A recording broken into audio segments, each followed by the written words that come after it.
ऊंट बगैर कुछ खाए और पानी के भी 1 या 2 हफ्ते तक भी जिंदा रह सकता है। ऊंट कांटे और झाड़ियाँ खाकर गुजारा करता है। इस दुनिया में ऊंट एक वाहिद जानवर है जो कांटे भी खा जाता है। ये कांटे अगरचे 5 या 6 इंच तक लंबे हों तब भी इसके मुंह में कांटे नहीं चुभते। सहराई ऊंट अमूमन कैक्टस के पौधे खाकर गुजारा करता है जिसके लंबे लंबे कांटे भी होते हैं।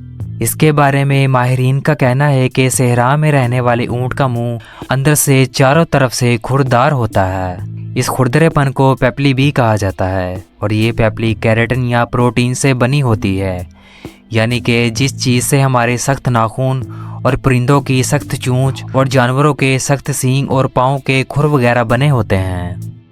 जिस तरह हमारे नाखूनों पर छोटे मोटे कांटों का असर नहीं होता, इसी तरह ऊंट के मुंह में भी खुरदरेपन की वजह से ऊंट को कांटों से दर्द महसूस नहीं होता और इस खुरदरेपन की वजह से ऊंट इन कैक्टस के पौधों को और कांटों को बड़ी आसानी से चबा लेता है और खा भी जाता है।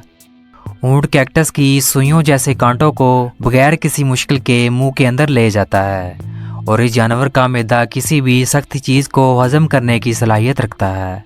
ऊंट जब कैक्टस के पौधे को खाता है तो उमूमन कांटे इसके मुंह में टूट चुके होते हैं। अगर वो इसके मैदे में भी पहुंच जाए तो मैदा इतना सख्त होता है कि वो इन कैक्टस के पौधों को या कांटों को तोड़ कर रख देता है और बआसानी से हजम करने की सलाहियत रखता है।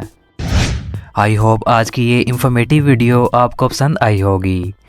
मज़ीद इस तरह की वीडियोस के लिए आप हमारे चैनल को सब्सक्राइब भी कर सकते हैं और अपनी राय का इज़हार कमेंट्स में भी कर सकते हैं। हमें आपके कमेंट्स का इंतज़ार रहेगा।